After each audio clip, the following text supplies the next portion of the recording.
శుభకార్యాలకు వచ్చే బంధువులకు హెల్మెట్లను బహుమతిగా అందచేయాలని జిల్లా కలెక్టర్ అభిలాష్ అభినవ్ అన్నారు. ఈ సందర్భంగా నిర్మల్ జిల్లా రవాణా శాఖ ఆధ్వర్యంలో నిర్వహిస్తున్న జాతీయ రహదారి మాసోత్సవాల్లో పాల్గొని మాట్లాడారు. పిల్లలకు బహుమతిగా పుస్తకాలు, పెన్నులు అందచేయాలని అన్నారు. పిల్లలు లేని ఇంట్లో హెల్మెట్ అందజేస్తే కుటుంబ సభ్యులకు జీవిత ప్రయాణంలో ఎంతో ఉపయోగకరంగా ఉంటుందని అన్నారు. ఈ కార్యక్రమంలో డిటిఓ దుర్గాప్రసాద్ తదితరులు పాల్గొన్నారు. బర్త్డేలో లేకపోతే ఏదో కారణంతో గిఫ్ట్ ఇస్తున్నాము. గిఫ్ట్ లో ఎప్పుడైనా బుక్స్ ఇవ్వాలి, పిల్లలకి యూజ్ పడుతుంది. పెన్స్ ఇవ్వాలి, పిల్లలకి యూజ్ పడుతుంది. ఒకవేళ మీ ఇంటిలో పిల్లలే లేదు అంటే హెల్మెట్ ఇవ్వాలి, అడాలసెంట్స్ కి యూజ్ పడుతుంది.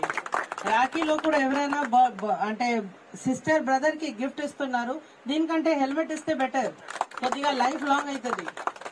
మన అందరూ ఎవరైనా బర్త్డేలో లేకపోతే ఏదో కారణంతో గిఫ్ట్ ఇస్తున్నాము. గిఫ్ట్ లో ఎప్పుడైనా బుక్స్ ఇవ్వాలి, పిల్లలకి యూజ్ పడుతుంది. పెన్స్ ఇవ్వాలి, పిల్లలకి